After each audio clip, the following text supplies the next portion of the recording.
It's a pleasure to be here with you.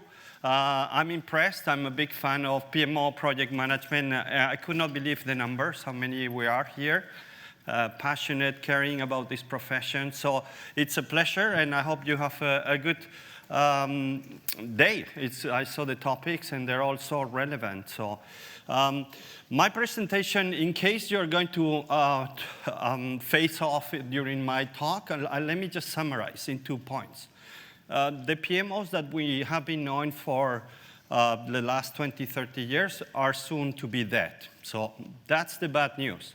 The good news is that all of you have potential to reach the C-level of wherever you work.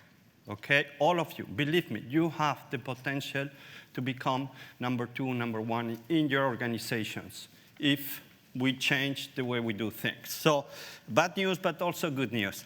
These are some of the companies that come to me, and it's very interesting. What I find out about these big companies, small companies, public sector, is that they have something in common. All of them, they know the number of employees they have. All of them, they know the number of products they have. All of them, they don't know how many projects they have. They have no clue. You would ask 3 different people in the C-suite, they will give you 3 different numbers, right? None of them knows how many projects they have. I hope all of you know how many projects your company's organization have, but I guess probably not. It's very, very difficult. The other good thing about our profession is that 15 years ago, you would get a call from a project manager saying, Antonio, this project is not going very well. Maybe 10 years ago was the PMO, listen, we're struggling with the PMO. Today, the calls and the requests come from senior leaders, C-suite people who say, Antonio, to be honest, I think I have more projects than people. Can you help me? This is the situation. It has escalated.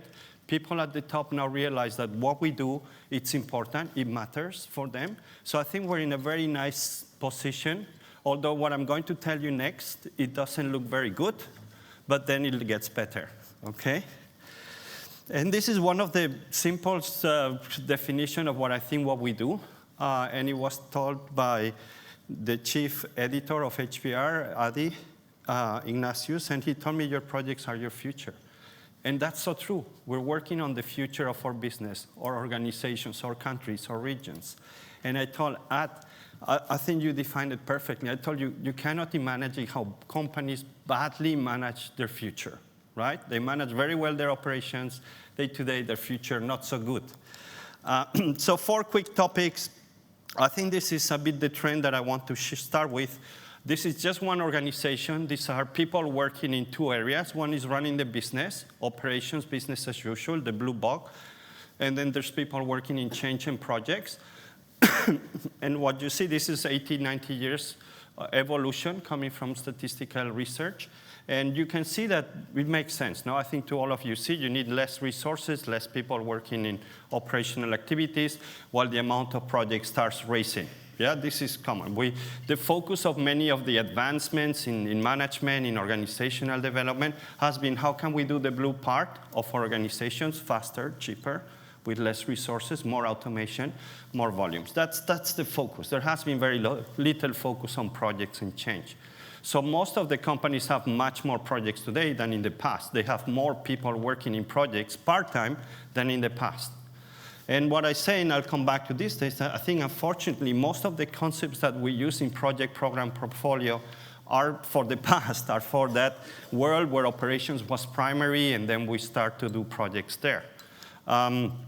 The role of the chief operating officer, well, it's usually number 2 in companies, right? It's a very important role. Usually you have the biggest team working. I did a bit of research. The role of the chief operating officer started with operations, but then it started to increase and start adding more departments, a bit like value chain, supply chain, logistics, engineering. So it's the number 2 in many organizations. Very important person, the one that runs the business. But the point I want to highlight here, where is the PMO? The PMO is usually under the IT or maybe COO.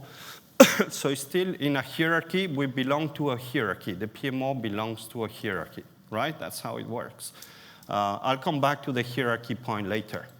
So that's a bit of details that you can read, just adding a bit more text, but it's usually number 2 in any organization. But if we look at the amount of change that is coming our way, and everybody is a bit tired of change, right? Even us who deal with change, we're tired. We say, hey, stop it, stop for a few years. And the thing is that if you look at futurologists, people who look at the future, the trends that they show is that the next 10 years, we're going to see more change than what we've seen in the 250 past years. So that's huge, right? So it's just accelerating, and we have to be the ambassadors of this. I don't know anybody else better positioned to organize, to make these changes more common in organization. The feeling of change is constant, we say, but it's hard to put it in place. The life cycle of products is shorter. There's no product that lasts more than a year or 2. You have to launch more products quicker. The strategies in the past will last 7 to 9 years. Today, there's very few strategies that last 2, 3 years. So that means lots of change, right? So today is the slowest day of the rest of our lives. It's just going to go faster and faster and faster. That means more projects, more projects, more projects. So that's the context. And then we have our new friends here, the robots, that we all talk about it. And then the thing gets a bit more interesting for us.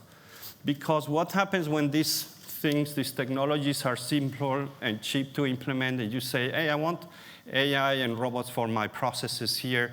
It takes 2 weeks to put in place, cheap, like we do with some software. Then the picture changes completely. The kind of trend that goes slowly between changing operations versus project accelerates. Yeah? Robots and artificial intelligence just take the operations, which is good for us. We have a job for the next 50 years, right? We're going to talk about that a bit later. But what the problem is that we're not ready for that, right? I've worked in banking for 7 years, and today you see more IT people in a bank than bankers, yeah? Because the robots, the machine learning, fintech can do the operational activities. So that means that there's a big disruption here. If we look at the future from now to the next 10, 20 years, most of the people working in your company, picture this in your organization. Suddenly, your colleagues will be all working in projects. Some CEOs tell me, Antonio, why do you have this part here blue, right? I don't want any blue. I don't want people working in operations. What's the point? Why do we have people working in routine work, repetitive? That doesn't make sense, right? So I don't know how far this will go, but that means that we're already there, but all your colleagues are coming there more clearly, right? So it's a different world. When we talk about the future of work, I'm talking to Google, for example. They say working from home, from the beach, from Spain, my country, or from the office, that's superficial. That's not the future of work. The future of work means that we're going to stop doing operational activities. Everybody's going to work in projects and change in agile teams, and it's going to be chaos, all right? But going to lead to some nice space where we can all choose which projects we want to do. And the role of the PMO, obviously, is not the same being a PMO when operations is 80% of the business, than it's not the same being a PMO when 80% of the business are projects, right? So some consequences of this are happening already. I don't know if you know this Dubai-based conglomerate called MR. The chairman, I think this is even a year old, he wrote to the whole company, hey, when you reach the end of this email, you will notice something different. I have no job titles.